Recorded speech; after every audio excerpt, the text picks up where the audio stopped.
Are we live yet? No, not yet. Let's see.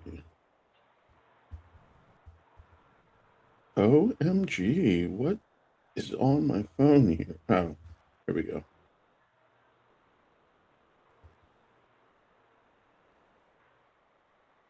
Okay. We are live and we are the only people in here. Yes. Hey, who is this? E West. What's up, E West? Thank you for joining us. As we do you want to wait a little bit, Miranda? Or do you want to just jump into it? Okay. It's your So I it's am your show, whatever you want to do. Oh, it's my show. Okay. I just set it up. I thought we were gonna do it together, but Well, my locks, yeah. yeah, my locks are back today. My hair, I'm getting my hair done tomorrow, so I haven't done anything to it. Okay, so we'll get started. Let me try and figure out a way to turn all this echo down. Okay. All right. So Brandon, oh my Brandon's here. God. Brandon, the cutie. So hey Brandon, hey EUS, this is OnyxRose from OnyxRose.net or OnyxRose9.substack.com. And I am here today with Miranda, the poet Miranda, thepoetmiranda.com. wonderful. Thank you for Also, coming. also the poet Miranda on all of the socials that I'm That is on. true. That is So true. And I if am y'all wanna, Onyx Rose on all the socials too. Onyx Rose 9 or Onyx Rose 95 at Blue Sky. Yeah. Um, so do you have a Blue Sky account? I think we're friends on Blue I Sky, yeah, I haven't been using Blue Sky much. right? Like I'm connected with people I know there, but it's like I haven't really like I don't know. When I've been on there, I really haven't had the kinds of conversations that uh, I've had elsewhere. Right, Um, right. I've actually, as far as like the whole like micro blogging approach to social media, I've been on Threads a lot more lately. Yeah. I see you on threads all the time. I don't use Blue Sky all that much. I use threads more, but I don't use threads all that much either. Um, I do tend to every once in a while where I'll get on a spree. But not recently. I've just been hitting like one or two out there. Um, so today we're gonna have Miranda read some poetry. I may read some poetry, maybe not. And we're also going to play some musical stuff. Miranda and I have each picked out 7 songs that we feel uh, are our favorites of the last, like the last week. Um, Yeah, yeah. Yeah, because really with music, it's it's too hard to pick one song. At least with the music lovers, it's too hard to pick one song that is going to be your favorite of all time. I can pick 5 or 6 that are up there, but never a favorite because that changes like with my yeah, emotions. Yeah. right. Um, yeah. Mine too. Yeah. Okay, so let's jump And, into the and music. and like you were saying in the like before we went live, each of us could have sent each other 100 song mixtape if we wanted to, Yeah. but Yeah. we had to give ourselves some kind of like restraint. Well, the restraint was 5 songs, and we ended up sending an extra 2. Like, it Seven, was just yeah. like, like, when is it gonna stop? Okay, so let's jump into the music real quick. So for y'all out there that don't know, the 2 of you that are in here, um, I asked Miranda to send, some songs that represented how she was feeling, the songs that she thought described her, or just songs she liked. And we were trying to narrow it down as to how many and to what time period. So we settled on 5 songs, and we settled on the previous week. Um, with that in mind, um, we then after the 5 songs, I just got a little wild, and I was listening to other music, and then I came across this one song, and I believe I started crying uncontrollably. So I was like, I have to send this to Miranda right now, and we'll get to that one in just a little bit. But yeah, so we ended up sending 7 songs. I don't remember mine. I'm glad I'm on the whatever it's called, Facebook right now. But let's go into your first one. And your first one is Choctaw. What is it? Choctaw Bridge? Choctaw Bingo. Choctaw Bingo. Choctaw Bingo. Meth. What is it? Meth. What? So Choctaw Bingo is Choctaw Bingo. It's about the meth industry. The like meth. Yeah. Okay. Yeah, it's why did I write the name? Go ahead. Oh yeah, so it's a song by James McMurtry, singer-songwriter, long career, tons of albums. And I picked this particular song because I I love the way that he writes songs. I love the way that he tells stories. Um, and then this one in particular connects with me because I grew up in Durant, Oklahoma, which is where Choctaw Bingo is. Now it's Choctaw Casino because Native American gambling operations have expanded in Oklahoma over the years. Right. Um, but yeah, so in the song, like he's describing all of these people coming together for a family reunion, and um, and they're gonna meet at Uncle Slayton's house because Uncle Slayton's old and doesn't travel, and they're gonna like um, get together and drink and um, shoot target practice in the out on the land or whatever.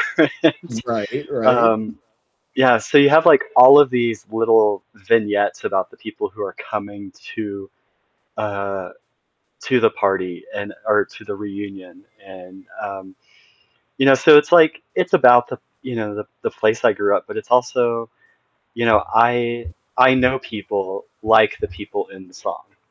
Right. Right. You know, I know the crazy ass old man who it like in the Uncle Slayton character in the song is from Texas, but he lives in Oklahoma, and there's like he's not allowed in Texas anymore, and like we don't know what that's about, but Right. he's up to some kind of shenanigans south of the Red River, I guess.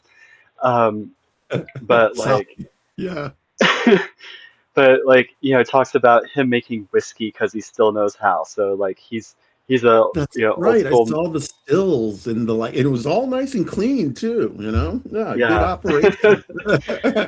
But then so he's doing moonshine, and like no one's buying that anymore, but he's also making meth because that is what people Yeah, because that's people what will people buy. want. And Yeah, give the yeah. people what they want. But isn't that how NASCAR started? I think we talked about this before, but NASCAR started because they were running moonshine and they were trying to get away Yeah. from the cops. Yeah, and people like Yeah. it, it's kind of funny how it went from running away from the cops to cops. Yeah, Yeah. just I don't know. But yeah, okay. So that song, for me, the sound for me, what I liked was the storytelling and the guitar work. Yeah. Definitely like that. Yeah. Not Yeah, super much. sometimes he'll perform with a full band, and sometimes he'll perform solo. Right. But like even when he's doing solo, he's all like Yeah. Yes. And it's quality music. It's not like it's bad music at all. It's he's a great musician, and like I told you before we got on air, sounds like someone who would be living in Texas, or like someone who I would see in Austin.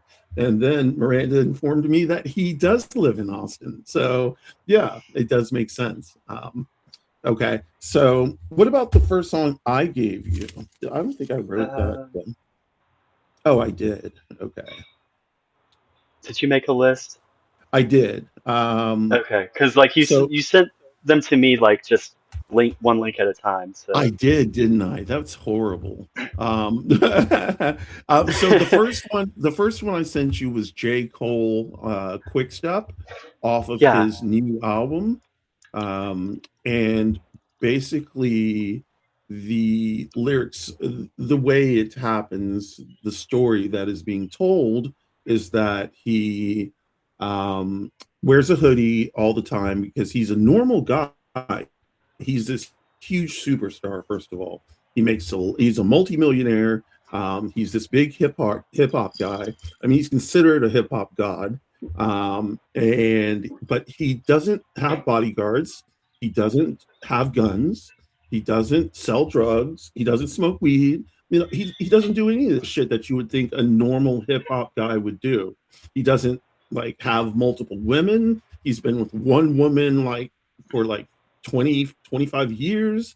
You know, but he's like this hip hop guy who is just like straight hip hop. And so the story goes that his car ran out of gas. So he was going to the gas station. He pulled into a gas station. This guy comes up to him and says, "Do you want some weed?" Because he's selling weed. And, J. Cole says, "I've never been a stoner, so no, I don't want any." And the guy recognizes him and says, "Oh, aren't you J. Cole?" And then they get to talking. And this guy says, "When I was so down and I didn't think I was going to make it, I was listening to your music, and your music inspired me, helped me get through."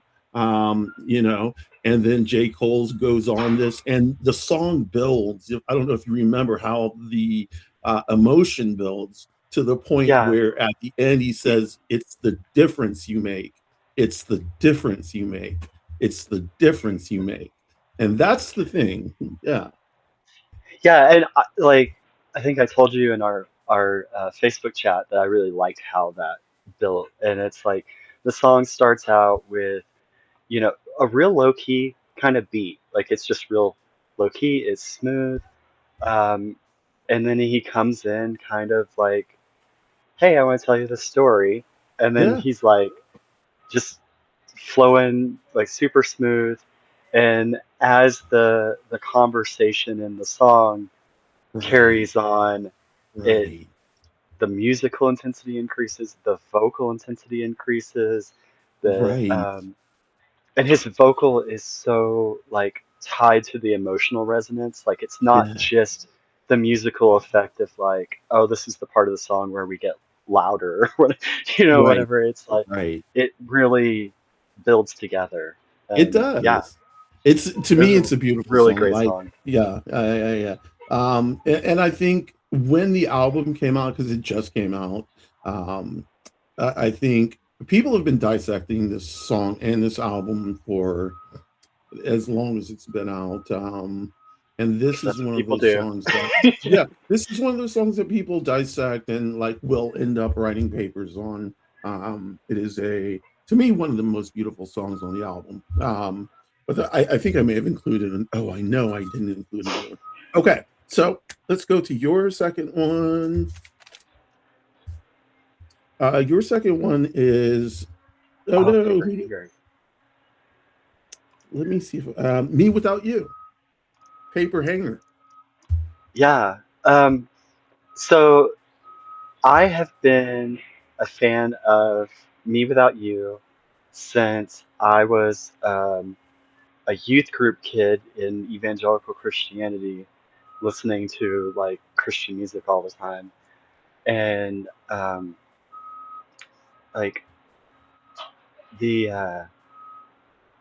they were one. So Christian music has and has always had tons of just kind of uh, poorly written worship music Yes, yes, as the stuff that's like more popular. But there are some good. more underground bands that are really like explore their spirituality in a Right. more honest and complex way. And this song's from their second album. So yay. Uh, their first album, I'm actually working on a piece for my blog about how their first album is to me like a psalm book Okay. for a closeted trans girl. Really? Wait, it Yeah, is or it is for you? like they're like that's how it was for me, Okay. right? Because like I was, that was a stage in my life where like I knew that I was trans, but I didn't have the vocabulary to describe it necessarily. But I did Understood. know that, the faith community I was in saw that as sinful. Right. And, so I was like trying to pray it away, trying like all of that kind of self-loathing stuff. And their first album, it's a bunch of songs about like the lead singer's ex-girlfriend. Right. And so you have like this unrequited love kind of situation. But for me, it was like um, reaching out for the woman I knew myself to be in my soul and Yes. not being able to like reach that realization. This particular song, though, um, it's um, it's actually so like the lyrics start with not one motion of her gesture could I forget, the prettiest bag lady I ever met, pushing her cart in the rain, then gathering plastic and glass. She watched the day pass, not hour by hour, but pain by pain. Um, and This song always reminds me of the first trans person I ever met. Oh, okay. So, uh, grew up in a small town, like 10 to 15,000 people. It was the county seat, so it was the big town, but like, it was a pretty Oh, small town. wait, that's And really small. 10 to yeah, 15,000 people? yeah. Wow. Um, Okay. so, I grew up in this small town in southern Oklahoma.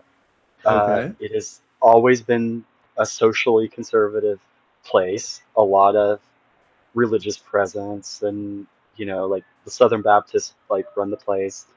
Right. Um, but there was, uh, whenever I was like 7 or 8, um, our washing machine at home broke, and so we needed to go to the laundromat for a week or two or whatever. And so I went with my mom to the laundromat, and there was this woman there, probably in her 30s, and she had a little bit of a beard shadow, Right. and was visibly trans, as we would describe that now. Right. Um, and um, I remember asking my mom, like, why does that lady have a beard? Right. And my mom was like, gave a good explanation of like, she was born as a boy, but felt like in her heart that she was a girl, and so like she dresses as a woman and lives as a woman now. Right. And I was like, I I I saw myself in this lady. A hundred Um, percent. Yeah. Uh, and then, after that initial point of contact, um, I would always notice her when I saw her around town. And she appeared to be somebody who lived in like a level of poverty, right. because she was always on foot. often wearing the same kind of like a little bit raggedy outfits or whatever. Um, and but like I thought she was so beautiful, and I um, yeah. I can no, I listen, I understand the feeling of the first time you see someone, who you feel like, is your soul is transformative. It's something that is hard to put into words, and I don't think it's something that people who are not trans can understand, Yeah, ever. It's wonderful to try and get them to, but yeah, I remember the first time I saw a trans person who was not like a Jerry Springer trans person. It was a right. trans woman, and I just happened to be at a club, and I was sitting on this couch, and it was a velvet couch, and it was the first night I met Egg, as a matter of fact, and Egg was not giving me the time of day, so I was like, all right, whatever. Me and my friends were hanging out, doing crazy stuff, and I turn around to my left, and sitting right next to me is this black woman, regal, like long neck, tall, thin, like exquisite looking, like very put together. Um, Yeah, and then she turns around and looks at me and smiles, and she started talking. And right then I knew, because her voice was not trained, but that's okay, because yeah, I was like, that is the model. That is me. And it yeah, was just like, it was this aha moment. It was an aha moment, because before then I did not have a frame of reference. It was like just being blind. I didn't know what was going on. I was just like, okay, I'm crazy, obviously, because I feel like this. I feel like I'm a woman who should be dating women, but obviously looking at me, and hearing my voice, it was just, but that is the almost classic trans story. Almost. yeah. Yeah, there is And variation. it's why you and I are so visible and we talk about our experiences because like I put I post a lot of like selfie galleries and like outfit of the day kind of stuff. Yes, you And do. I like them. um and yeah, there's the side of like um it's just I feel pretty and Right, and right. then and then like my friends pile on compliments, and I love that. But Yeah. it's also led to great conversations with younger trans people who are just finding themselves, and like so they're hitting my DMs with like, I think I might be trans, and like, how did you figure it out? And or like, I'm about to come out to my family, and like whatever, or it's partners or parents of trans people, like, hey, my spouse just came out to me and I want to be supportive, but I don't know how. And Oh no, my so camera just went out.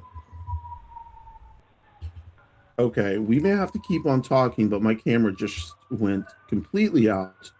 Um, that's just rude. Yeah, it Silly is rude. camera. Yeah, silly camera. I like it. I don't understand it, but let's keep on talking, because I am here. And the I understand what you mean by having people come up to you. I understand what you mean by hitting your inbox. I feel like, when me and Egg got together, um, m- eggs eggs hut okay, Egg's dad Egg's dad married a woman, and so Egg's stepmom had a child who came out as trans, and that child said, only because of me did they have the feeling to come out, that they could come out and be safe, you know. And Yeah, it wasn't the first time I've heard that, and it will never be the end of that, because like you said, we are so visible, and that is why we are so visible, just to make sure, you know, I scream it from the top of my lungs, because I want the people who are too scared to come out to understand that there is a path forward. You know, there is a way. yeah, And you know, we don't have to hide. Times are hard. And if it's too hard for you to come out, that's fine. Stay in the closet. But just remember, you can be trans and staying in the closet until it's safe for you to come out. You know. yeah, So, well, yeah. Like what your transition or choosing um, not to go through like certain steps, like those kinds of things are personal decisions. It's going to be different for everybody. Um, but you know, being who we are, who, you know, being so visible is, except for you with your camera. Uh, it's yeah, yeah, it's important, and um, you know, we also get harassed because of it or whatever. yes, we do. We get negative comments, we get um, threats and slurs and blah blah blah. Um, but we rise above that, and dealing with like those people, the transphobes who have nothing better to do but worry about other people's bodies, is um, you know, that shit's worth it to be able to help other people find themselves, find their authentic selves, and um, yeah, Yeah, I agree. I agree. It's 100% worth it. It's you know, aside from helping the community, it instills in myself a sense of I don't know, a sense of like doing what I'm supposed to. You know, it's another one of those things that I've in the sense that when I came out, I it's a calling, you know, it's almost like a calling. Um, you know, I am you know, it's not like it is a calling, you know. So who else in here? Hey Jamie, hey EUS. It's all the same of us. Oh, hey Brandon. At least it was replaced by a pretty pig. Thank you, Brandon. Oh shit. Now I'm gonna blush. You can't see me, but I'm blushing right now. So um, let's go to the. So did we hit your second song, Miranda? that was my second song. So Okay. Oh, that's your right. second song, yeah, your Oh, second song was "Sober" by Kendrick Lamar. okay. And what did you think of that? I loved it. Kendrick is one of my favorite hip hop artists. Like he's always pushing boundaries. He's always got like so much depth to his lyrics. Um, so much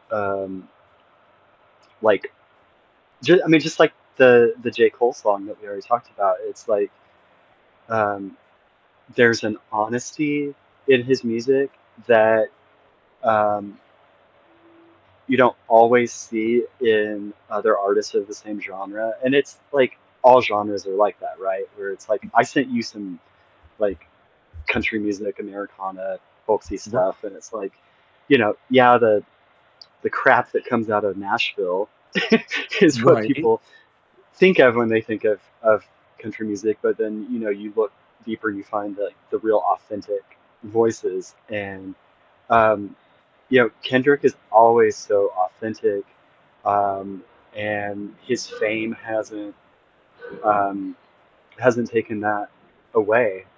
Um, but this song, oh my gosh, it is. Um, there is so much. Um, To unpack. emo- so tons to unpack. There's so much emotional vulnerability in the song. Like Yeah. it's a tearjerker It is for sure. definitely a tearjerker. It like and the fact that Beth Gibbons from Portishead jumps in on this song, Yeah. she puts it over the edge. Like Kendrick was doing the job himself, but Mhm. Beth coming in was amazing. So the song, of course, it is about child abuse, sex abuse, um, and you know, I remember looking in the mirror, knowing I was gifted, only child for me, 7 years, everything Christmas, family ties. They accused my cousin. Did he touch you, Kendrick? Never lied, but no one believed me when I said he didn't, and then it just keeps on going. And like you said, it builds up to the point Yeah. where he says, this is transformation because it talks about him going to therapy after finding out that his mom was abused, and that he talks about hip hop stars who have themselves been abused and who hide and bury themselves in chains and tattoos. That's the lyric. Like, I think they hide themselves in chains and tattoos, and it's a way to kind of cover that shame that comes with abuse, which is, of course, not your fault at all, or not the person's fault who has to suffer that abuse. Um, and it says, it says, "You did it. I'm proud of you. You broke a generational curse." In Yeah. Black families, that is a big thing. It, like, passed down through the generations, is a lot of molestation, child abuse, sexual abuse, so on and so forth. And it's not talked about a lot. Um, it is a big thing. So for Kendrick to say, "You did it. I'm proud of you. You broke a generational curse," say thank you, dad, and the little kid says, "Thank you, daddy. Thank you, mommy. Thank you, brother." I don't know. I cannot get enough of that song. It's just, yeah. Yeah. Okay. So let's go on to your next one. This is a German song, wasn't it? Yes. Um, What's the name of Ich ich, Taug off. ich auf off, Uh, ich auf Ich off, Taug off. Yeah. ich Let me. auf. I'm gonna throw that in the chat for Yeah. anybody who wants to like Google the lyrics or anything. Um, so this song I discovered um, whenever I was watching the Netflix series Dark. Oh, the Have you Netflix watched series that? what? Dark? Dark. No, never heard of it. Okay, so it's a Netflix series by Netflix Germany, Okay. and um, the songs that they chose, just like across the board, amazing soundtrack. But the show it's a time travel sci-fi show. Okay. I I have always um, been really into sci-fi generally, but time travel in particular. Okay. And I feel like that has a lot to do um, with like my psychology of being trans. Right. Um, Right. Okay. because it's there were always these questions of like, well, what if I had come out sooner? Or what if I had been uh, born as a cis woman, right? Um, Always those questions. Yeah. yeah, and it's and in the show you have um, this group of people who keep time traveling, and there's like a couple of different factions who are trying Right. to um, control the future by changing the past. Okay. Um, but both sides are basically getting into time loops where it's like even the changing the past to gain an advantage over the other group is already predetermined in a way, and Right. is just another part of the loop. And um, so it's really like you can get crazy on the whole like philosophical notions of it. But Right. this is one of the songs that was on is repeated several times during the show, and the translation to English is like, I'm emerging from the water like from a deep gorge. Maybe that's why my mouth is closed tight. Yesterday I missed you. Where is your message? Message for me.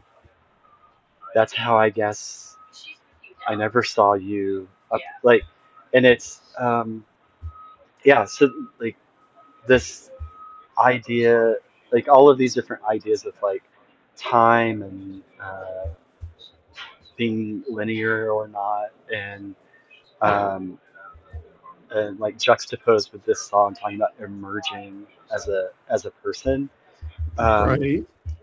really connected with me.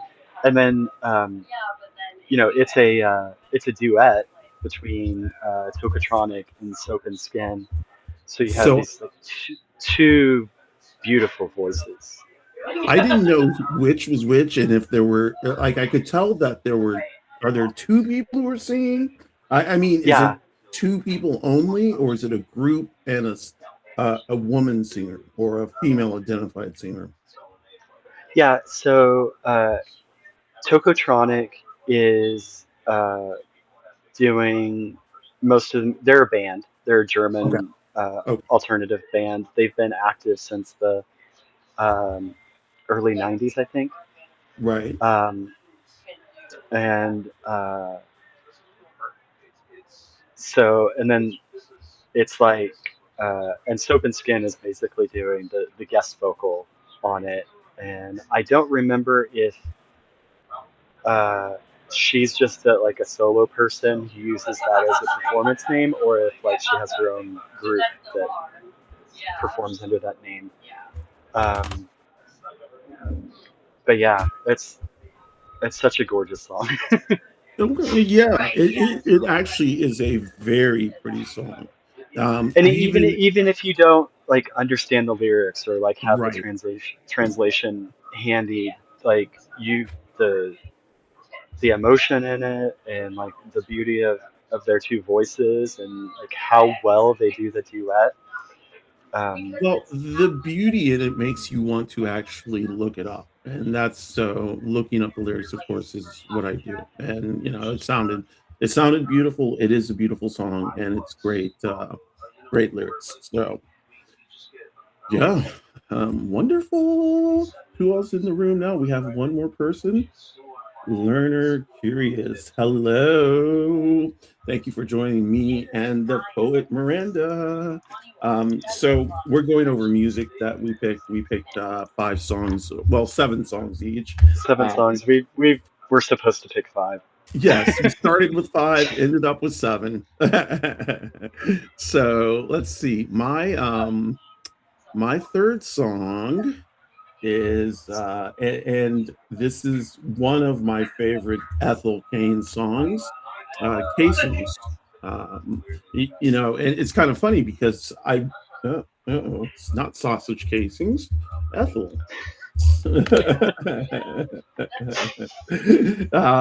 Ethel Cain's music from when I heard like the first one I heard was a home in Nebraska, I think. And like from the first chord, um, I knew it was over. Like I was like, Yeah. okay, it's over. Like I will be listening to this music for a long, long time. Um, and I started with Preacher's Daughter. Immediately went to the local record store. It's called Criminal Records in Atlanta. Um, Went and I was like, you know, and I called them. I was like, y'all need to hold this record for me. I'm coming right now. And so Yeah. they held it, and I came and I got it, and I took it for a spin, several spins, and Then I started listening to streaming. And as the saying goes, that was it. I went through the albums. So I started with A Home, and I started with Preacher's Daughter, and then started going backwards. And I hit Golden Age EP, which is something that I don't know if a lot of people listen to. Um, but Casings is a song. It says it's raw, heart wrenching ballad about the insecurity, jealousy, and despair following a breakup, specifically when a partner leaves someone else. The lyrics focus on comparison, longing, and feeling unworthy, with themes often interpreted as reflecting toxic relationships or giving Hayden's identity transcoded longing and gender dysphoria. Um, it's visceral. As I just saw that word. Huh, that's kind of funny because that's what I was going to say. Is that it's visceral? And yes, Yeah, it's visceral. The and by the way, her music. I don't know. Like some people compare her to Lana Del Rey. Um, I am not a Lana Del Rey fan, and I've never seen it like that. I have seen Lana yeah. Del Me, Rey live. Yeah, you're not like either. I like a couple Lana Del Rey songs, but that no, Yeah, I don't really see the comparison. I don't see it either, and a lot of people do compare them. Hayden or Ethel is but it does say, as I'm looking at this, Hastings is widely recognized by fans as a standout song regarding raw emotional damage, with many finding it highly relatable to their own experience with heartbreak. So I guess that's why I like it so much. And the funny thing is, I never really did any research on the song. I just know how I felt about it, and it was Yeah, beautiful. Hi, Michael. Hi, Annabelle. Thanks for coming in. Yay! Um, Let me pop up with Ethel Kane's little song. Y'all got to know Ethel Kane's song by now, don't y'all? I mean, it seems like you guys in the chat, and I shouldn't say you guys because that is not right. You people in the chat would know anything about Ethel Kane? Do you, you, Brandon? Who else is in the chat? Anybody? Michael? Annabelle? Well, I'm going to drop casings into the chat right now, so y'all can take a listen, because it is a great song. It is one of my favorite songs. I listen to this all the time, all the time. Okay, so Miranda, what is? I'm sorry, your audio cut out. Yeah, I know why. Hold on, let's see.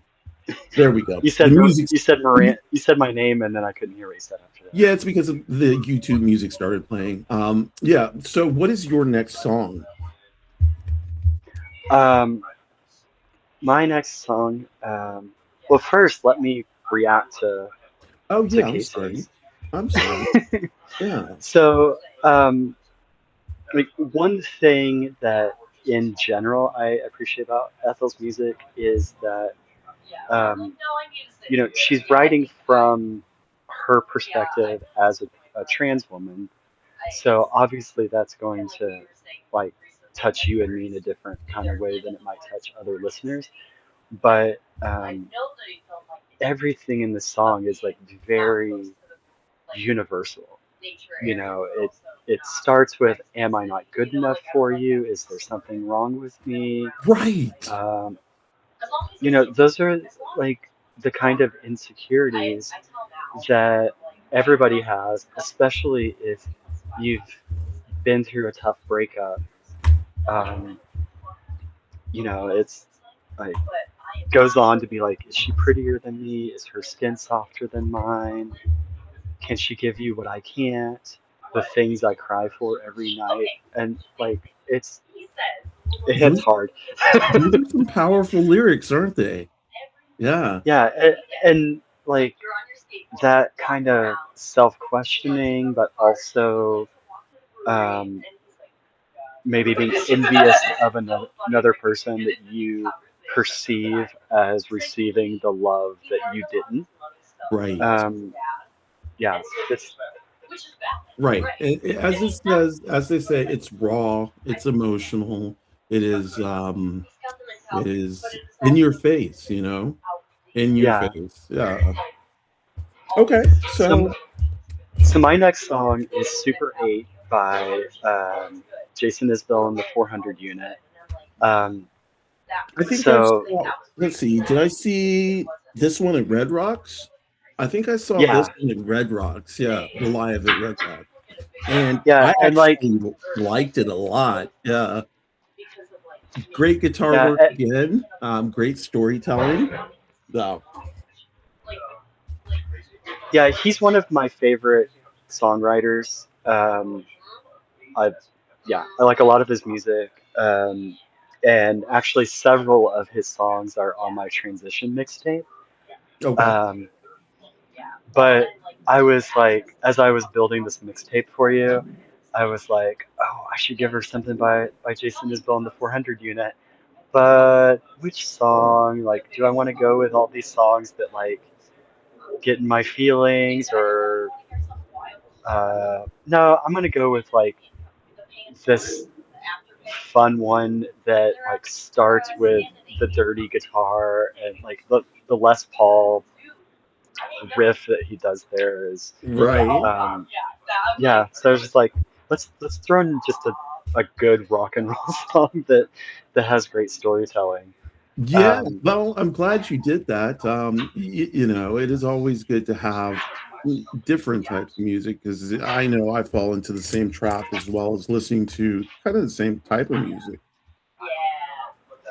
yeah, and like the character in the song is an alcoholic who has a very bad experience, like near death experience, after he's brought one of his groupies back to the motel.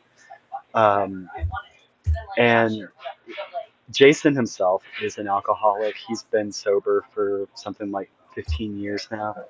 Okay. But so there is some autobiographical notion to the song, but across his music catalog, he tells great stories. He comes up with great characters, and yeah, and then the song is just it's fun to listen to, even though the lyrics have lots of like tragedy in them. So, yes. With that being said, I did say I did take notes and I did say not necessarily my style, but great guitar and great lyrics. And then I think I listened to something called This Ain't All or This Ain't It.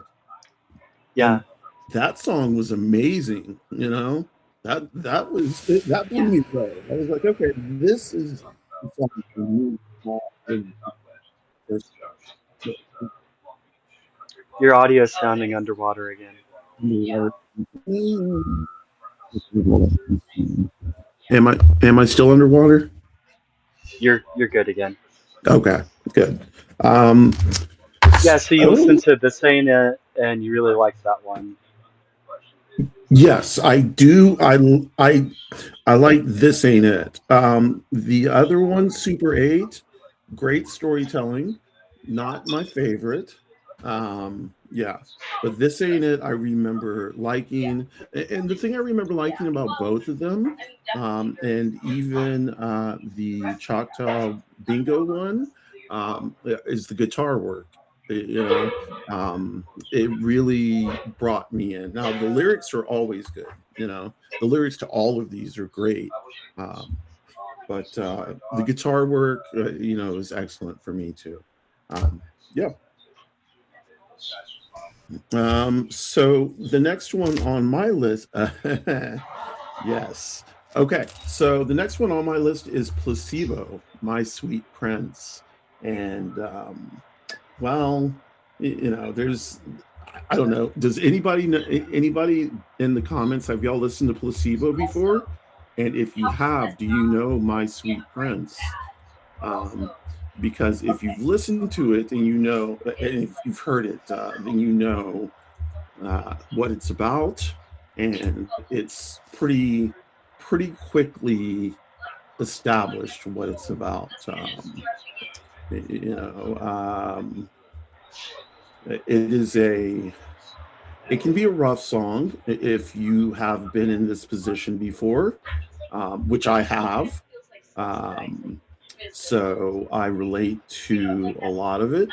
Um, and that's why I chose it, because it's something I understand. And also the song is beautiful. Placebo is beautiful. Their music is beautiful. They are beautiful. You know, Yeah, so yeah. So they're a European band. the So yeah. not as many people in the U.S. have heard them. They've had a couple of songs hit the radio here over the years, but um, One of yeah, their this. big one of I their think big when I songs I think was I messaged you about this being like so ethereal, and like that's kind of their music in general. It's just like takes you to a different yes. plane of existence. Yes. So My Sweet Prince is about drug addiction, specifically heroin. Um, and I'm popping the lyrics into the chat, but it says, and I'll read them. Never thought you'd make me perspire. Never thought I'd do you the same. Never thought I'd fill with desire. Never thought I'd feel so ashamed. Me and the dragon can chase all the pain away. So before I end the day, remember, my sweet prince, you are the one. Um, you know, it's since I'm a drug addict, I haven't used since 2012, but you know that even today, those types of songs hit me really hard, and the emotion that is put into the singing and the instrumentation of the song really really hits hard for me. Yeah. Yeah, the like you quoted the first verse, but the third verse really got to me. It says, "Never thought I'd get any higher. Never thought you'd fuck with my brain. Never thought all this could expire. Never thought you'd go break the chain." Yes, yes, But yes. do you know Yeah. the song "Not an Addict" by Kay's Choice? Yes, I do. And I'll tell you Okay, why really this quickly. made me think of that. Because yes, it broke. Kay's Choice got that song broken on Buffy the Vampire Slayer. That's how it got really big. Like, it was big on the radio, but then when Buffy the Vampire Slayer played it, it exploded. Yes, and that song is amazing. And yeah, that was in my active druggy phase. So yeah, I remember that song vividly. Yeah. Yeah. um, so okay, so from there on, I don't know what other songs I pulled, but go ahead with your next one, because I think your next one is um, I think you have a story behind this one, don't you? Because I put Yeah, yeah. Auntie Etheridge. Yes. So yeah, I told you I had a story to go with this one. So I put "Come to My Window" by Melissa Etheridge. Um, and the story is that um, that uh, she kind of broke onto the scene in the early '90s, and that was a huge smash hit at that time. Um, and so I was listening to it and like connecting with it, and I was like 10 or 11 years old at the time. So like I'm in my tween years, like really starting to um, like really struggling with my identity, and then like approaching puberty, which um, Sucks. for for a lot of trans people, puberty is body horror. Um, Yeah, yeah, yeah. um, yeah. So anyway, I was listening to her music a lot, and some other female like singer songwriters that were coming up at the time. And my best friend one day we're like chilling in my room. This song was playing. We were like playing video games, and he's like, "Dude, why are you listening to so much lesbian music?" Yes, Um, yes. well, So there's something I need to tell you. I just like the song. Right. That's kind of funny though, because I'm a little bit older than you. I think I'm like 10 years older than you, maybe. I remember, so when that song came out, I was actually in college. It had come out maybe a couple years before, and maybe 3 years, 4 years before. And I remember being in my off-campus apartment, and it was called the Cougar's Den, and we would all leave our doors open, and you would always hear Melissa Etheridge blaring, Indigo Girls, Tracy Chapman, any Hmm. lesbian like folk artist or anything like that, anybody, like any lesbian, basically lesbian based music. um our little Cougars Den was very queer. I didn't know it at the time, but yeah, it was very queer. And I guess that's why, in a sense, I felt comfortable there. Yeah. My roommates were not.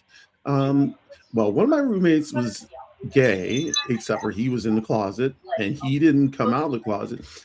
Let me put it to you like this: there are some people like that are gay. Um, Yeah.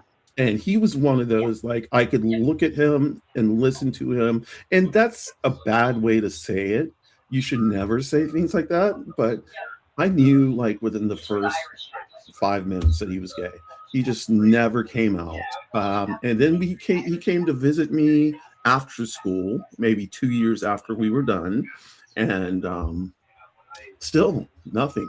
But he was also like really southern, from a like uptight southern, um South Carolinian family, with a lineage and lots of old money.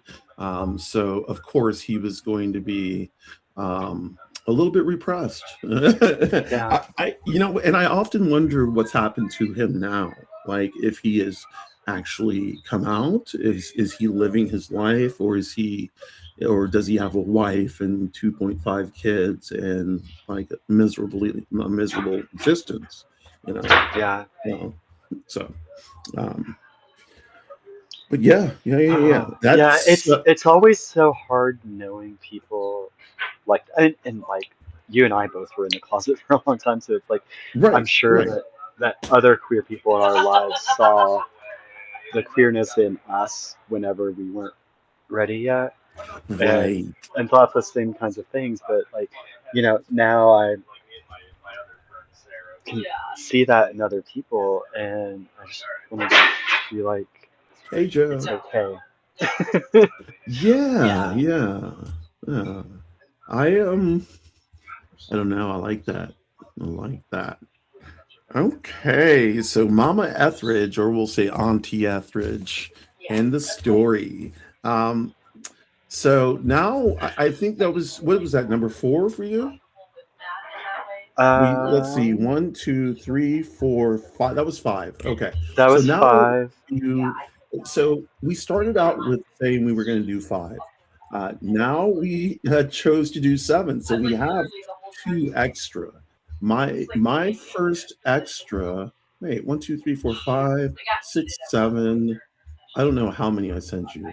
I sent you a dance song that you didn't really respond to. Oh, It I thought I did the cola. Yeah, cola. Maybe I missed the Yeah. response to it. Yeah. Um, yeah, Cola was a song. I don't know when it came out. It says like it came out like 8 years ago. But I remember when it came out, it dominated the club scene, and it shut down Ibiza. Like it was popular in Ibiza, and popular all around the world. And it's by Camel Fat and Elderbrook. Um, if anybody wants to take a listen, it's just called Cola, Cola. Listen to it on TikTok, not TikTok, what's it called? YouTube. Listen to it on YouTube and start dancing. Everybody should dance Yeah, once a day. yeah, it's really an infectious beat. Yeah, it is. It is. So let's see. I don't. That may have. Oh, that was my last one. That's why. Okay. So your sixth one is. Josephine by the Wallflowers. That was a beautiful song, and it is a beautiful song. Absolutely beautiful. Yeah. Yeah, I have two stories for you about that song. Okay. So now my middle name is Joe, so Miranda Joe. Right. Um, but my previous middle name was Joseph. Your previous middle name Whenever is what? I'm sorry. Joseph, Okay. Okay. so not a huge change, right? Right. Right. But so when I was in school, I got bullied relentlessly, like all through school, for um, not being masculine enough, not performing that like I was supposed to. Um, Right. so in like sixth or seventh grade, one of my bullies started calling me Josephine, and he continued doing that like through 10th grade, and Oh. he probably would have kept going, but I moved in the middle of high school. Um, so like it was so that song reminds me of that experience and how like the way that bullies operate is they're gonna like pick out an insecurity of yours Right. and double Right. down. And they love because they're the ones who actually have gender ideology. Um, they love to be like, you're not man enough because you aren't doing it this way. Um, Yeah. Well. um, and um, but sometimes how that felt was they can see through. Yes. Okay. I can understand that. I can definitely understand that. And so like being called Josephine relentlessly by this one bully was like he he could how does he know? Because I'm trying so hard to I'm like Well, I was playing multiple sports. I was trying to like hang out with the right people or whatever, and um, and despite all of that, it's like how you're you still see do right you through think he picked up me. on it, or was he just being a bully? I think he was just like looking back. I think he was just being a bully, but in the moment, how it felt was very much a like, Right. he's using this name. He's calling me a girl, um, and I wish I was a girl. How can he know Right. that? Right. um. Oh, and So. then the other story with the song is that, um, like I said, I moved in the middle of high school, Okay. and when I moved, I thought about changing my name then. Um, I was I had gone by my first name, my whole life. Um, Never really felt like it connected. Surprise, surprise. Right. But so like I moved in the middle of high school. That was my first move. Um, and I was like, well, this is a chance to recreate myself with this new group of people. Maybe I should go by Joe. And but the twist was that I thought about it as Joe, J-O, not J-O-E. Like I Yeah, was already definitely. thinking about it as the feminine Joe. Definitely. Okay.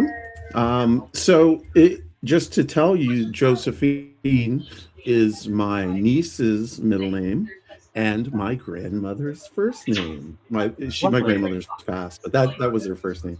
And so it's a beautiful name to me. I love it. Um, but yeah, the song itself is beautiful. I like the wallflowers, and the lyrics are so beautiful too.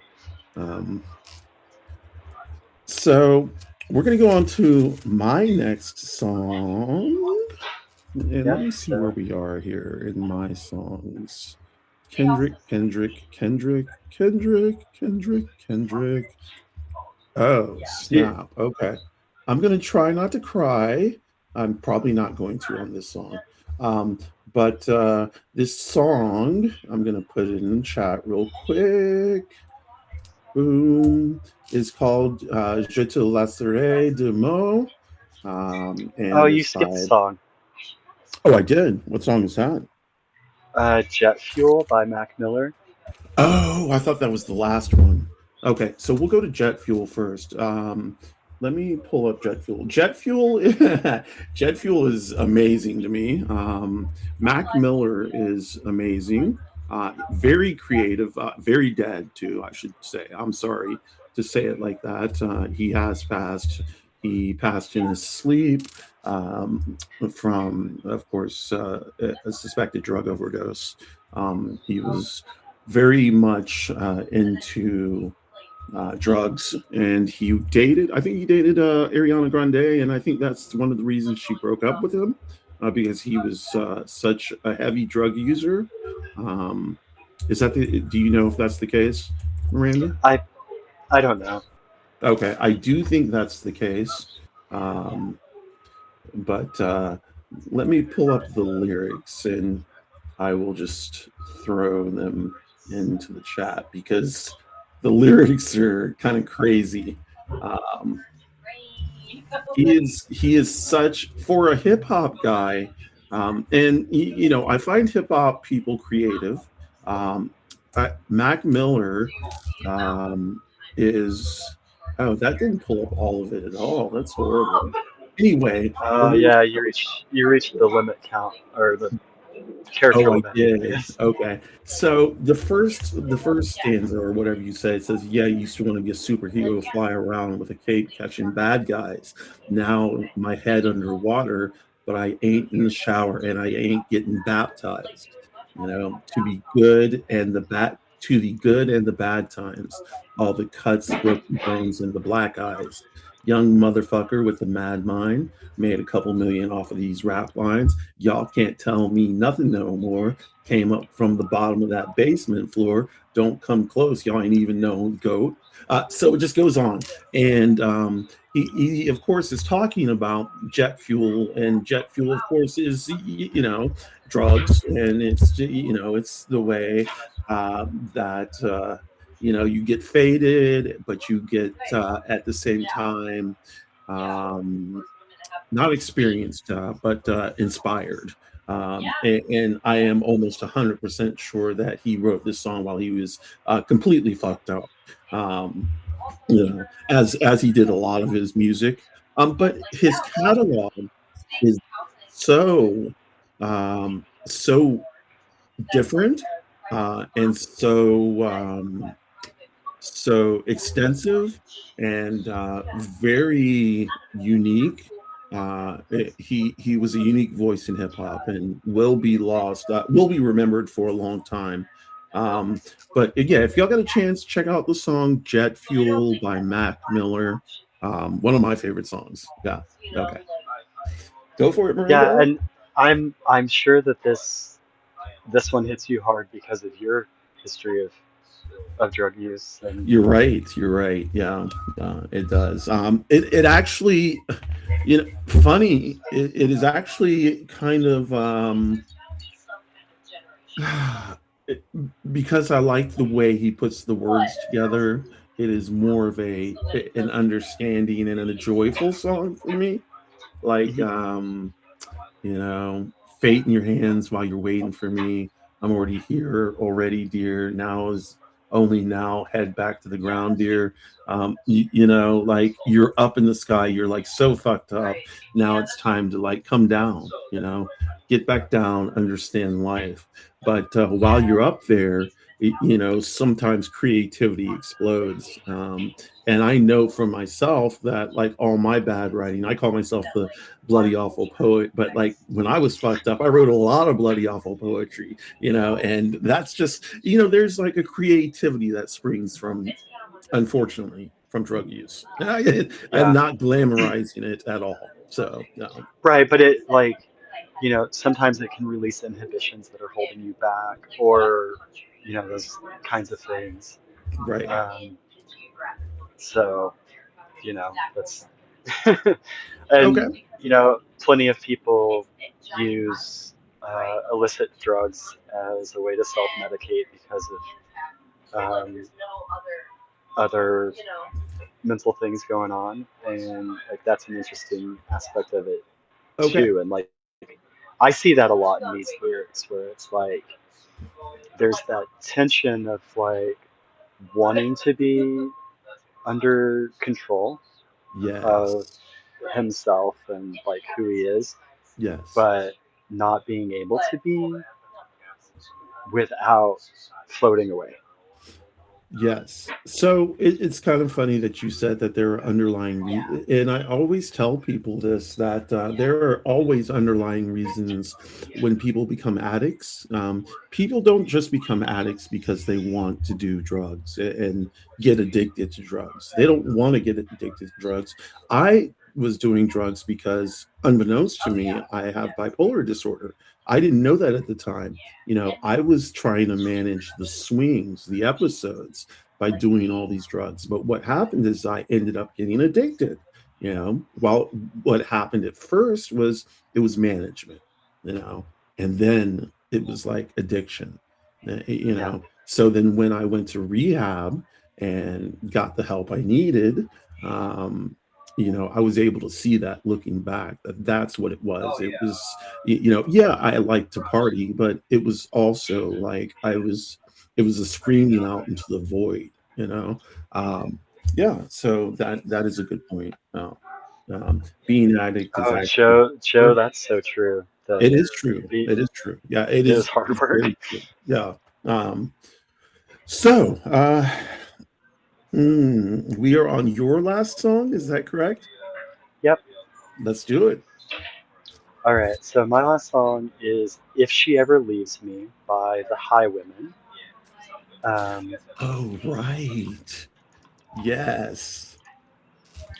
and it's a lesbian country ballad. It is. I know. Like, first of all, it's like that meme. Like, you almost got me in the first half, you know, but then the second half, y'all came back. Yeah. Yeah, and yeah, it was another like this song means a lot to me in the context of my relationship with my wife. Um, Okay. and like she's faced a lot of criticism from her family and from some other people for staying with me through my transition. Sure. Yeah. Um, and uh, so this song, where it's like there's a woman who's talking about her lady, and yeah, it's like a barroom scene where some guy is hitting on her partner, and she's basically singing to the guy like, um, you can't have her, she's mine. And also, if she does leave me, it's not going to be for some guy like you. Um, I'm actually looking at that lyric right now where it says, if she leaves, it's going to be for a woman with more time who's not afraid of her dreams to come true. Um, And it Yeah. says, if she ever gives her careful heart to somebody new, well, it won't be a motherfucking cowboy like you. You know, and I dropped the motherfucker in there. It wasn't in there to begin with. Um, That's a good ad lib, I think. yeah, the song is awesome. I loved it. I loved it. And you know, I do love country songs. Well, so I love country. I do not like country pop. This is like this throws back to like cool country, like old country, you know? It's a good country song. And it has great lyrics. So I always love great lyrics. You know, I think both you and I appreciate that in music. And I'm sure a lot of other people do too. Um, Great song. Yeah. Um, I do like that you've chosen uh, like two or three lesbian songs, songs about lesbians, and I have chosen none, which is kind of funny because that's all I used to listen to. I have an Ani DeFranco Indigo Girls playlist that is just chock full of like lesbian type songs, like all lesbian songs and all this fun stuff. But yeah, so my last song. I mean, Uh, it's like I'm not a lesbian. I'm bisexual, but like the that kind is of right. I bisexual apologize. who who oh no, like they're totally lesbian songs, and um it's just funny because it's like I'm the kind of bisexual who's like I ignore that men exist most of the time, but then So occasionally one will be attractive, and I'm like, oh, good for yeah, him. yeah. I am bisexual, so I called myself pansexual until I understood that bisexual does not mean just man or woman, but any gender, basically. So yeah, bisexual. I like it. The flag is better than the pan flag, and honestly, you know, it's not like I like cis guys. You know, there are not a lot of guys that like I really like. You know, Brandon is a cutie. If he's still in here, he hears me. Brandon is a fucking cutie. Um, He is. but there are some guys that I really get down for, you know, and they're usually gay or queer in some way. You know, like I usually do not get down for straight cis hetero guys. It's just I can tell, you know. There's been one cis hetero guy, and he is my plug, my dealer. And he has always treated me with respect and called me by my name. So he's been my dealer since before I transitioned. And so when I transitioned, he immediately transitioned to using my name. He put my name in his phone. You know, he always says, yes, ma'am. You know, he always Yeah. looks me in the eyes. And I'm like, this is a man, you know, this is a man, you know, and it sometimes gives me butterflies and I'm like, I don't understand this, you know, I don't know, but then I remember um, yeah, so um, the next song, my next Yeah, you song, have one left. It's your French song. it's my French song, Je te lasserai de mort. And I don't remember what that stands for in English, but I have it pulled up. So let's see if I can find the English translation. Oh, here it is. Yeah, it's just taking a minute to pull up. Okay, Patrick Watson, English breakdown. And I want y'all to listen to this because the very first chord, um, and I start to cry immediately. Like, I don't know what this song does to me and why it does it to me. Um, but the verse is, I will leave you notes underneath your door, under the singing walls near the place where your feet pass, hidden behind the holes of your couch. And when you're alone for a moment, pick me up whenever you want, pick me up whenever you want, pick me up whenever you want.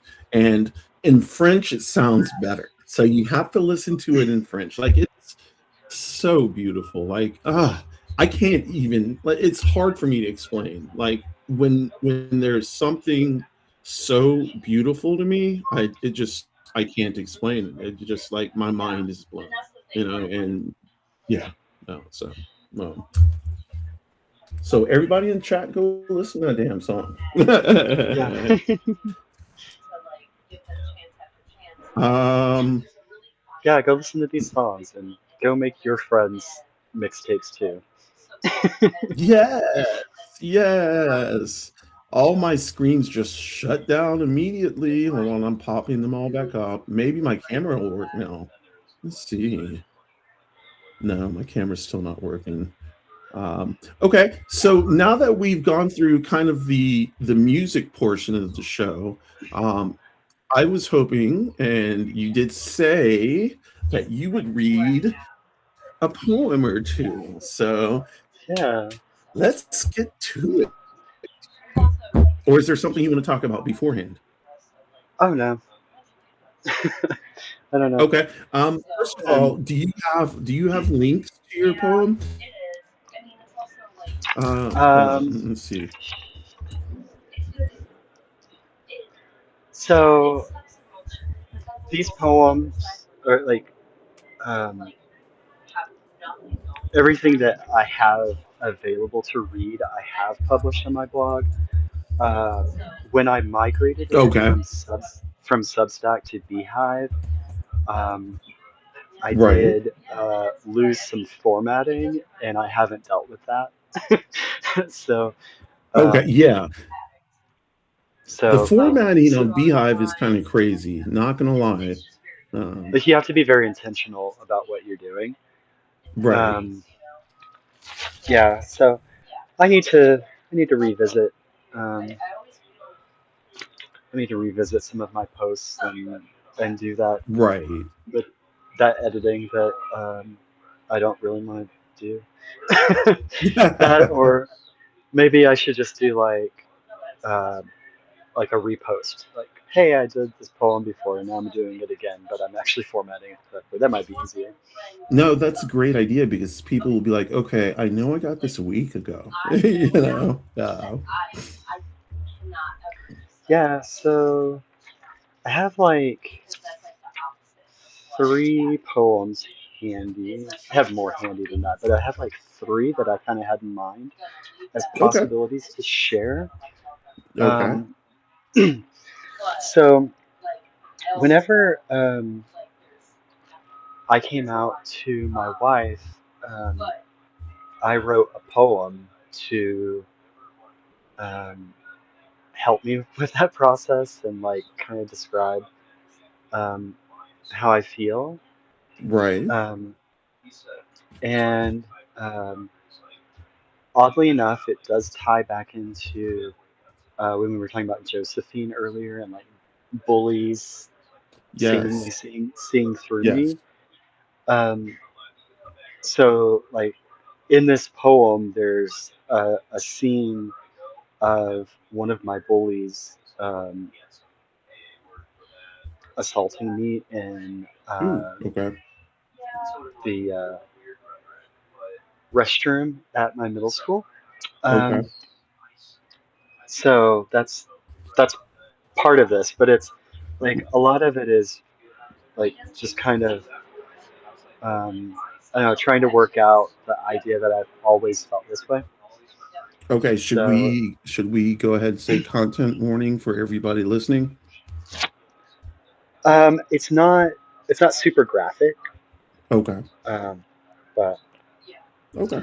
anyway, this is called "You'd Look So Pretty." Why did God waste those damn lashes on a boy? They would say that, the ones who loved me. At school, they fluttered too long in the murky mirror, while moths flittered against the light in the blue bathroom. In that dull mirror, I hypnotized myself, didn't hear the boots behind me, floated out the tri-pane window to spring, when my sister's best friend pulled me away from the slumber party, pulled me into the cold bathroom we all shared, and drew bubbles in the tub. Her ankle butterfly disappeared.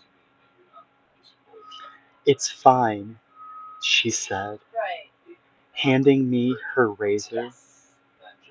"You won't cut me." She wove her soft fingers between mine and pressed.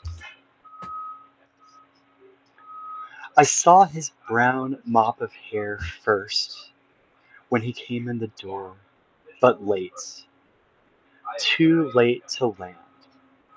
Eyelashes fluttered. It was too late to crawl inside my broken chrysalis. "You look so pretty as a girl," he said, "just like the ones who loved me." Then he stomped me out with his black boots. Okay.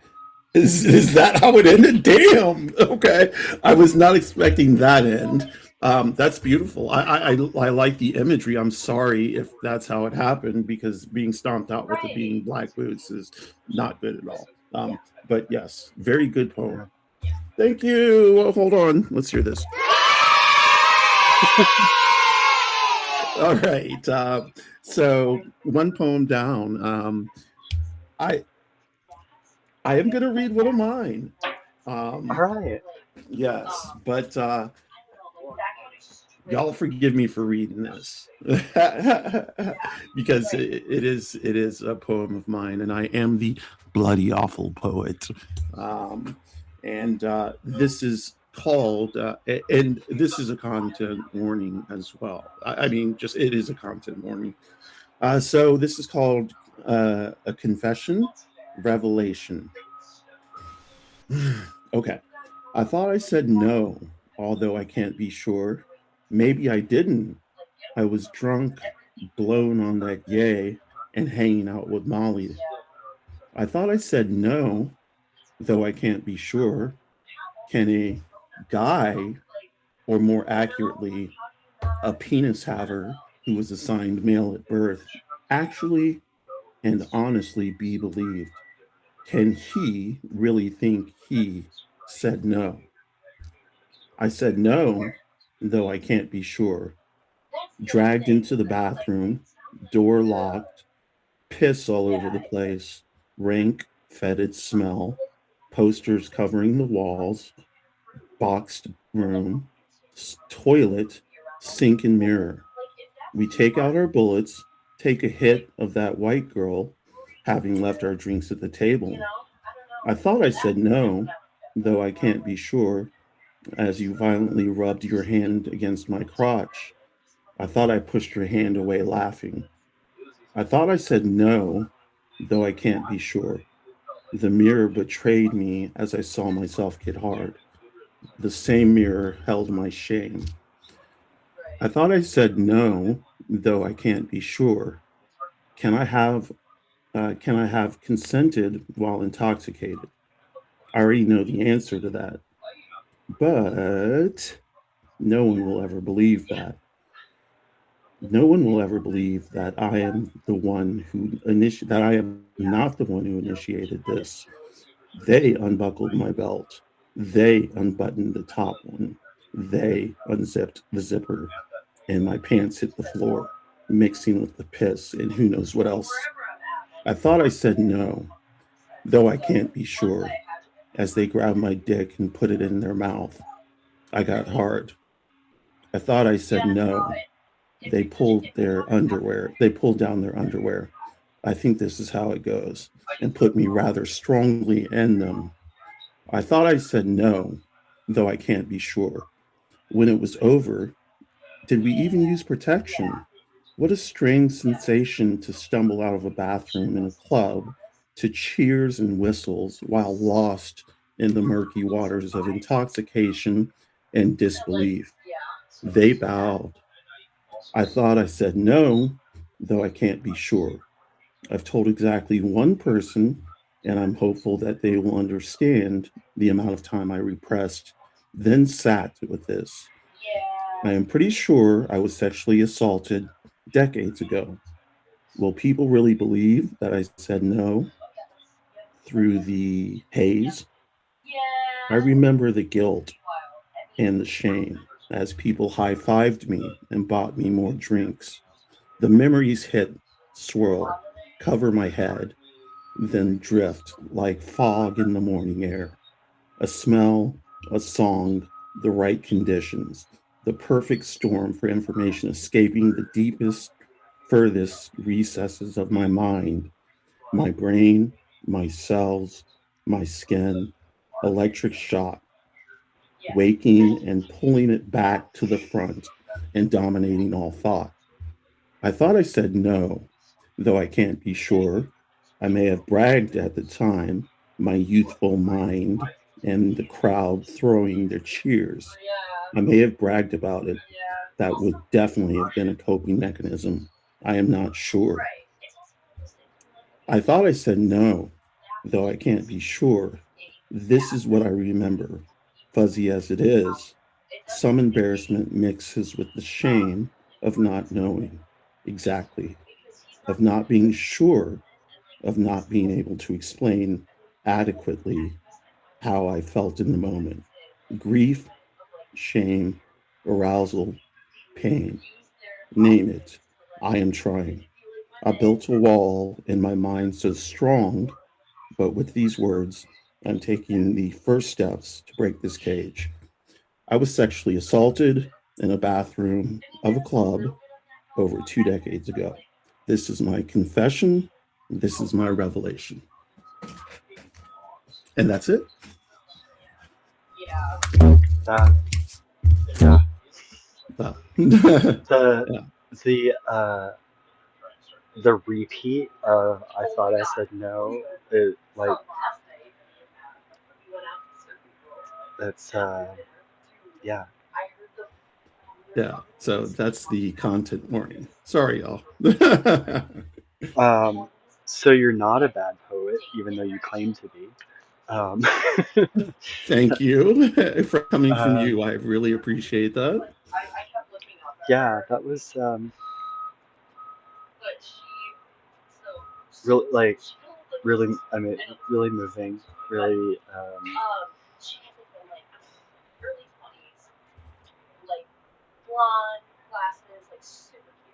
vivid and disturbing and relatable. Um, I think so. Yeah. Um, I think I hate to say it, but a lot of people, and I'm not going to just say trans people, a lot of people, but definitely a lot of queer people seem to have these memories or experiences, and it does make them relatable. Even as sad and as disturbing as that is, it does make them relatable. Um, yeah, um, and and like all of the self blame and the guilt of being a victim. right. Um, when that's the guilt shouldn't rest with us because we were victimized, um, but it does, and that's part of the horror of that kind of thing happening is that it's not just the physical experience, but the way that it fucks with your mind for decades. For decades, yeah, literal decades. Let's see, what does Joe say? Poet Miranda, a gift of a blank page was given to me 25 years ago. The written page grew so beautiful 25 years later. I've never written on a page. You just showed me. I'll write on pages now and said I've written on scraps. So, yes. So Joe, yeah, use that blank. Use that gift of blank pages book. Yeah, Definitely fill it up. Doodles, I anything. yeah I do a lot of my composition of my poems on my phone, like in the notes app, and Yes. then like on my computer. Like I'll start there, and then it'll go to my computer where I'll like Flush it work on out. on the line breaks and editing and all of that stuff. But whenever I get ready to um, read a poem for an audience, I always write it in my notebook and like it. I don't know. So this is like my performance notebook. Okay.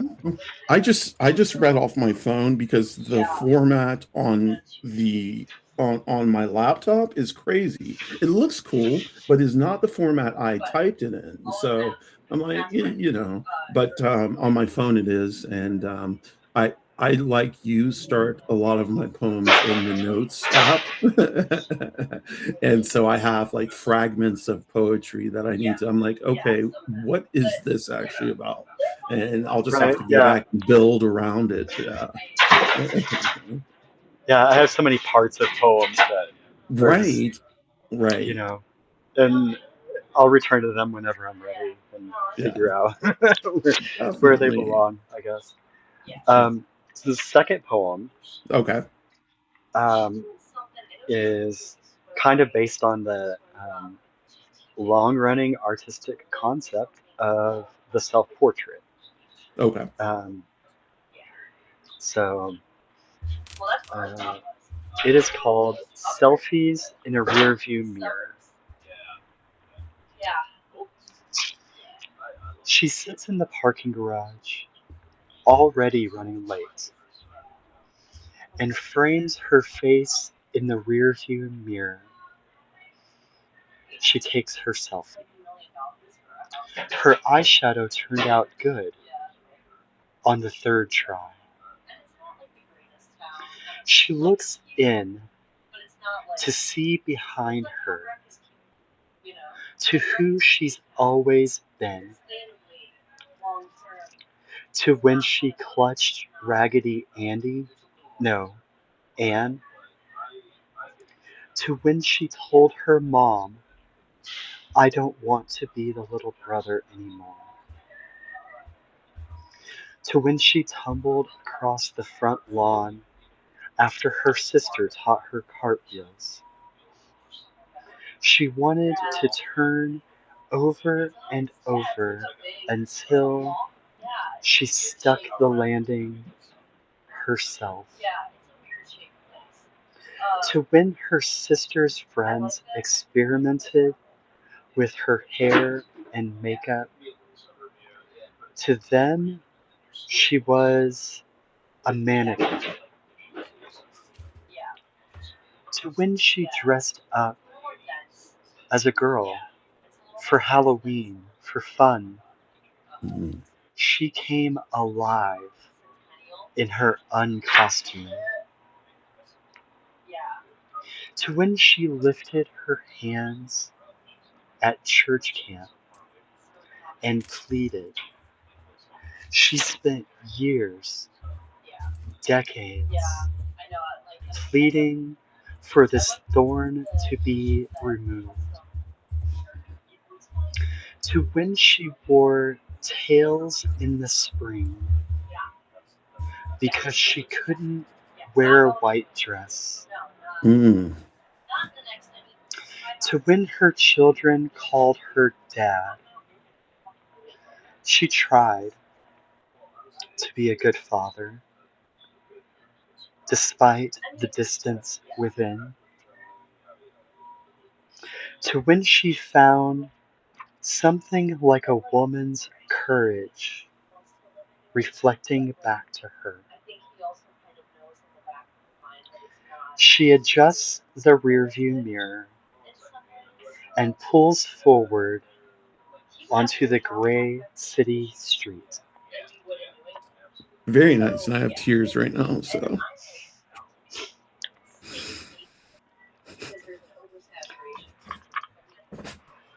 I refuse to cry. You're not refusing very well. No, I'm not. Uh, fuck, you are a beautiful poet. I can't help it. Oh, shit. There goes my eye makeup. Thank you.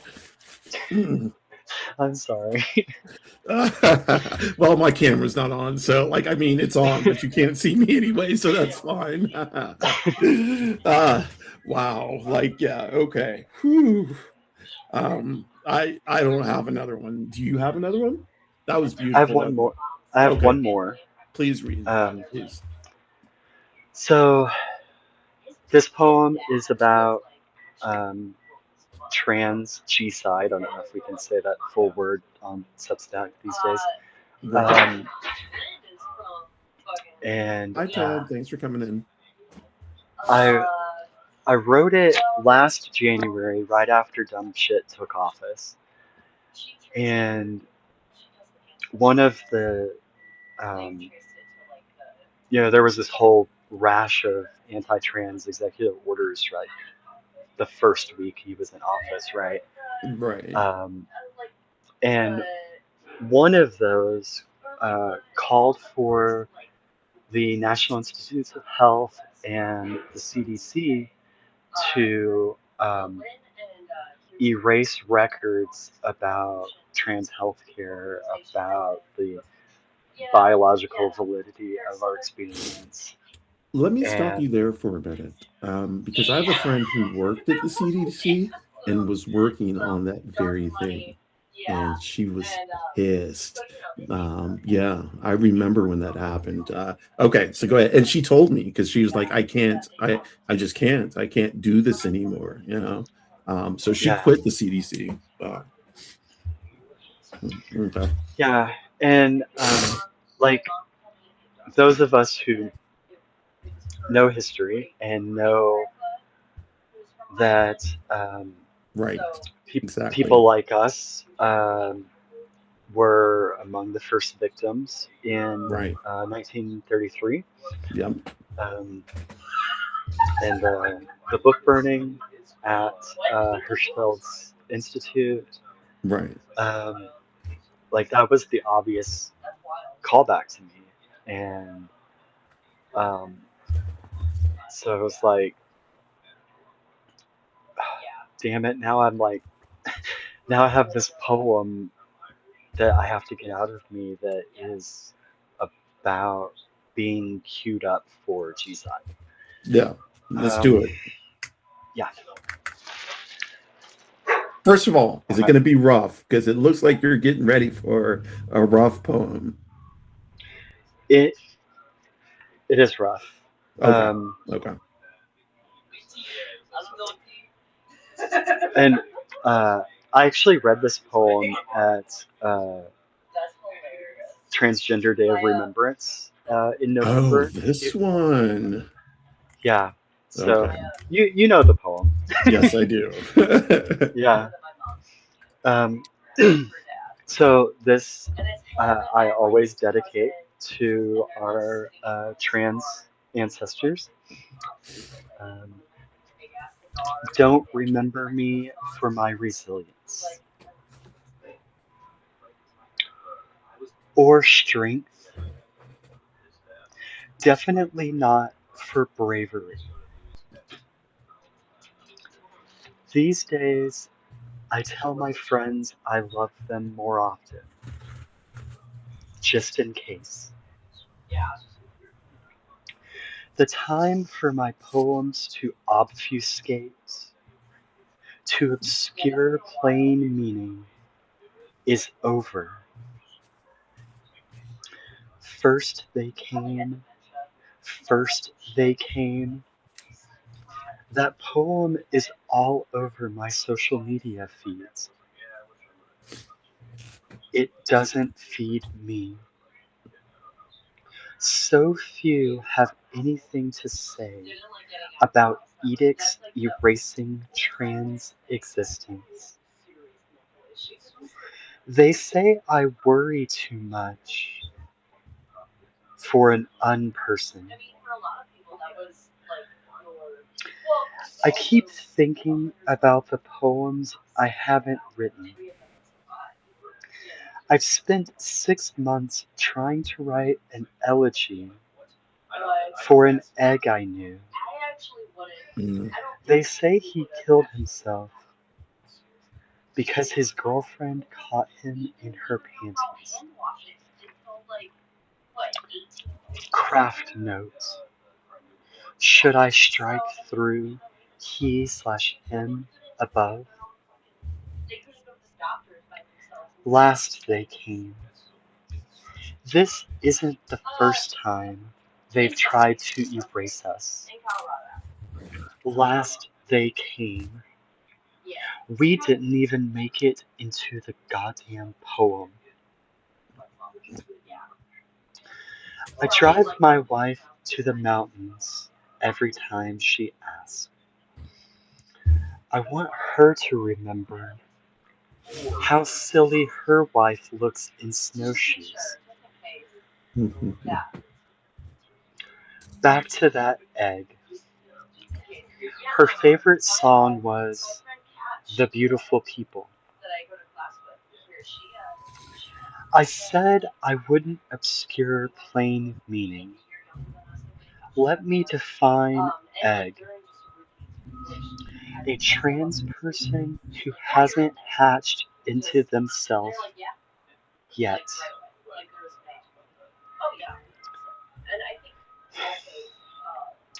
When I was a little girl, I checked out books about magic from the school library,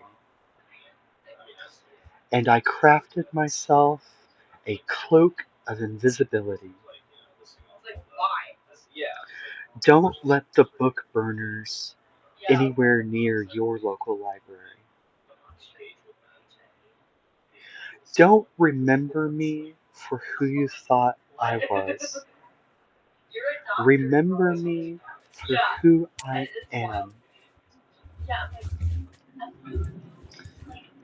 My wife and I thought we did the right thing. We bought an American dream. FHA mortgage, magnolia tree, and chipped maroon paint. I tried to draw a Venn diagram. Politicians who demand Ten Commandments plaques posted in schools, and politicians who bear false witness against my queer siblings. Round and round, a circle drawn in chalk. I remember the soft glow of the gas heater in the hallway of my childhood home.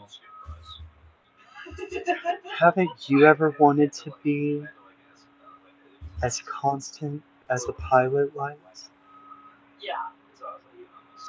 I don't know how many more metaphors I get to write for you. Don't remember tears streaming down my face. Remember when I started smiling for photographs. Yes. First they came, last they came. Don't remember that poem without me. Very nice. I've heard it before, and I cry my eyes out when I hear it. So I'm trying. Fuck. Oh shit.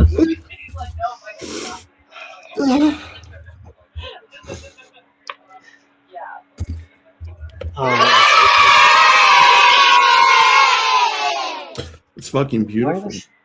Why are there so many children in your fake audience? It's weird. That was beautiful. That is beautiful. I've read that before, and I think that's always hard to read, but like, yeah. it means a lot, obviously. Yeah.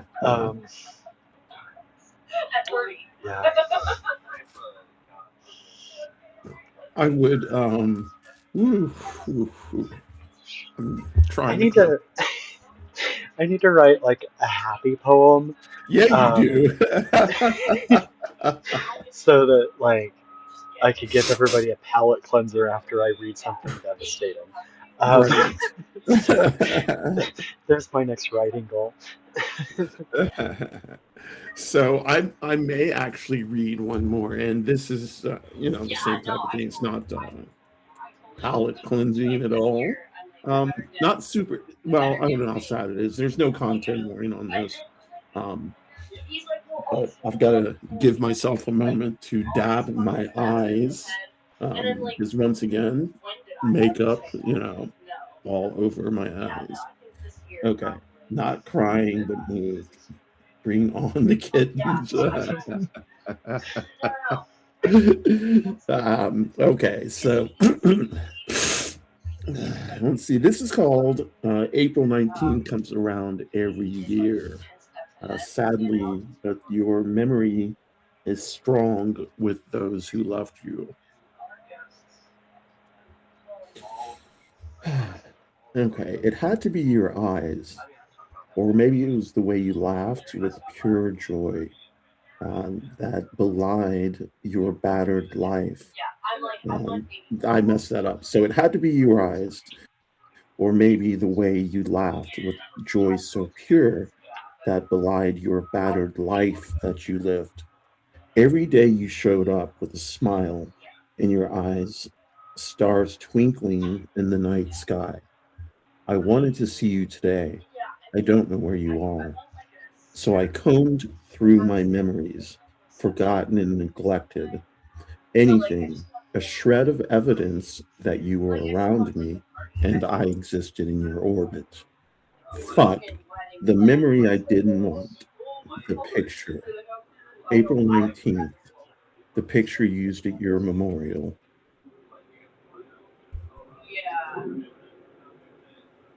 And the dam burst, the emotions contained barely now. My tears came fast, rushing and splashing everywhere. My dress, my desk. Today is ripped, jagged, my red dress not quite fitting, my inconsolable mood. I am fractured, I am broken, blurry eyed, and a sunken shell. It happens every year on this day, April 19th. I split open, crushed by the memory of you, of your wicked humor. Imagine this, a poet with no words, no cheesy metaphors now. Nothing comes out now. The words dry on the page, and I contemplate what my life means. I understand that now, that living for you is essential to our cause. All trans people deserve love and safety. You had love. I'm sorry that I could not provide that safety. The last time we spoke was a video call. You were super animated and you were bold and you were beautiful. April 19, every year, forever. I will give you what you needed most, love and safety. Your memory will live on.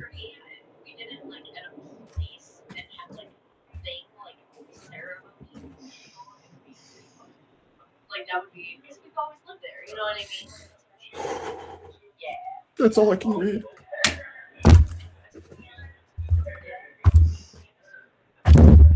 That's a wrap. I can't read anymore. Yeah.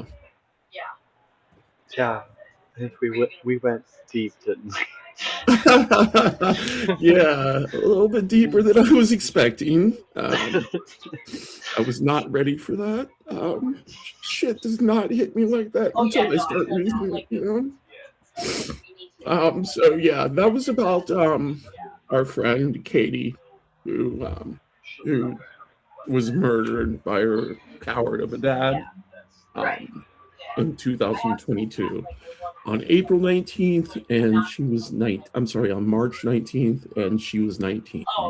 Um, so yeah, there's more Yeah, to it. I, yeah, I didn't know the whole story. I saw that you posted her picture the other day on the anniversary date. So Yeah. she, um, she and her father went back and forth because her father did not like the fact that she was trans or that and they would get in fights and nobody believes her, a 19-year-old girl, over like older man father figure. And so he would cut off her hair and she would have to wear wigs and then she would grow it back out and he would cut it back off again. They sent her to institutions, psychiatric facilities, holding facilities back home. Like it was a rough life, but she was strong um, in spite of it all. And she kept a wicked sense of humor in spite of it all, and we connected in spite of all of that. And I think maybe because of shared history, we did connect. And Yeah. um, she, even though she was so young, because we were in the same support group together, that's how we met. And we talked just about every day. And yeah. I mean, I found out by a reporter asking me for a statement. That's how I found out. No, yeah, That's yeah, I'm sorry.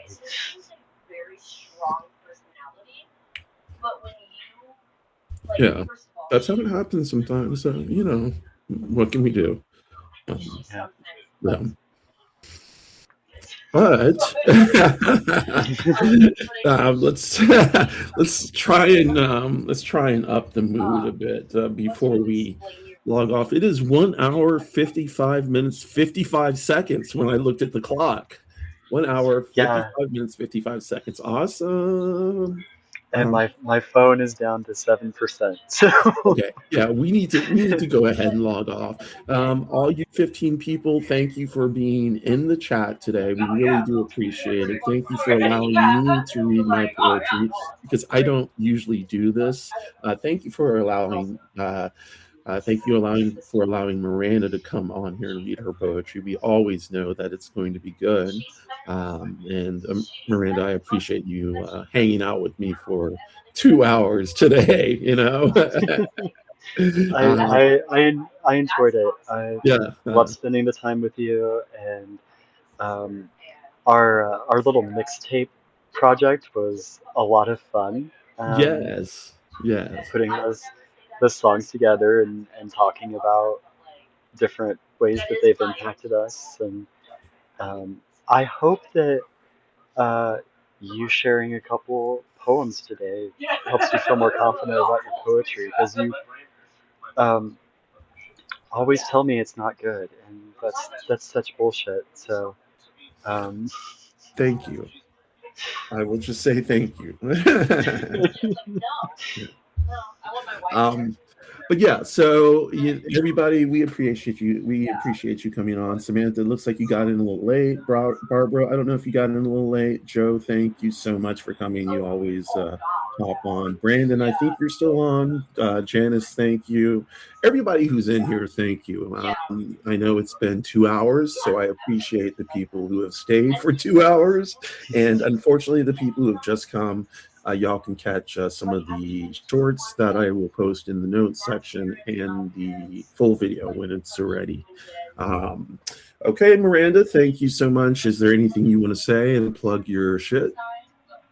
no, I mean, well, yeah. So thank you for this conversation and like Definitely. suggesting this, and um, I post my writing at thepoetmiranda.com if anybody wants to check that out.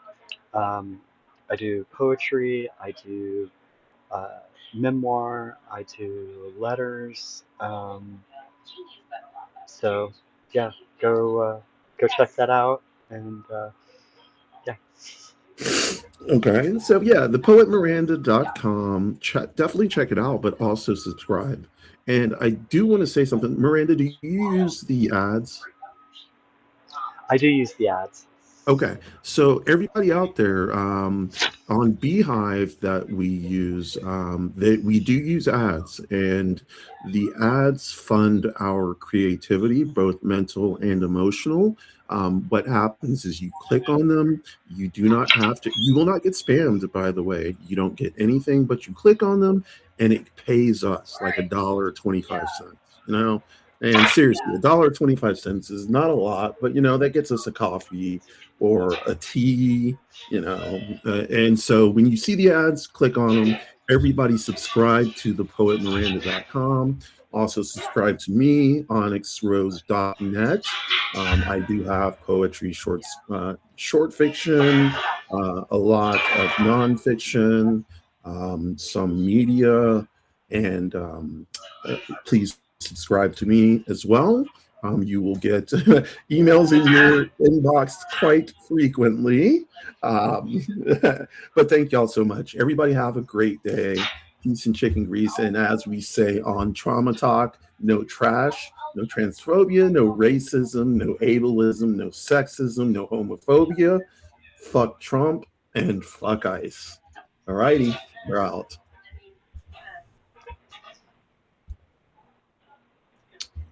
Okay, we're done.